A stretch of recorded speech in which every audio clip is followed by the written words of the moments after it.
Сайн байна уу? Өнөөдөр та бүхэнд яг 9 дуц судалж авах та юуг анхаарах хэрэгтэй вэ? Хэрхэн яаж шалгаж авах хэрэгтэй вэ? Талаарх цаагаар зөвлөгөө бичлэгийг хүргэж байна.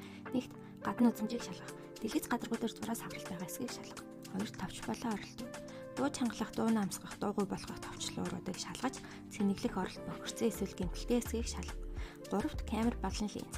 Камер болон линзэн дээр зураас байгаа эсгийг шалгаж, урд болон хойд камерыг туршиж үз. Дөрөвт нь угсарсан хуцаа атлаас гарах сууц гэдгийг шалгах хэрэгтэй. Settings руу ороод general гэсэн хэсгийг about гэсэнд байгаа модель номрын урдлын үсгээр мэдэх боломжтой. Хэрэг таны авах гэж буутас M-ээр эхлүүл атлаас үйлдвэрлэсэн шин төхөөрөмж, F-ээр эхлүүл сэргийн засварласан, N-ээр эхлүүл солилцсон, P-гээр эхлүүл хувь хүний тохируулга орсон төхөөрөмж. Тавт нь аймаг код. Apple албан ёсны сайт дээрээс дугаарыг шалгаж blacklist буюу хулгай даалгдсан эсгийг шалгаарай.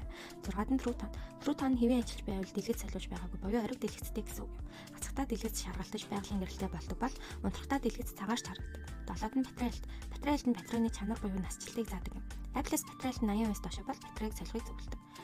8-ад нь iCloud аккаунт. Хөдөлгчээс iCloud-аас гарч авахыг хүсвэл утсыг дахин асааж нууц үг асууж байгаа эсгийг шалгах. Хэрэв нууц үг асуувал өмнө хэрэглэж байсан үний төвчөө идэвхтэй байна гэсэн үг юм. 9-р jailbreak. Сайтын сэлэг гэх мэт тачралтай аппууд эсвэл ер бусын тохиргоо байгаа эсгийг шалгах. Jailbreak хийсэн төхөөрөмжүүд баталгаа хугацаагүй байж болно. Төгсгөлд нь таны авах гэж байгаа утасны үнэ зах зээлийн үнэтэй нийцэж байгаа эсгийг шалгаарай. Хэд хэм дүн санал болгох сэрэмжтэй байх хэрэгтэй шүү. Найдвартай дэлгүүрээс худалдаа авалт хийхийг та бүхэн зөвлөж байна. Good phone, good for you.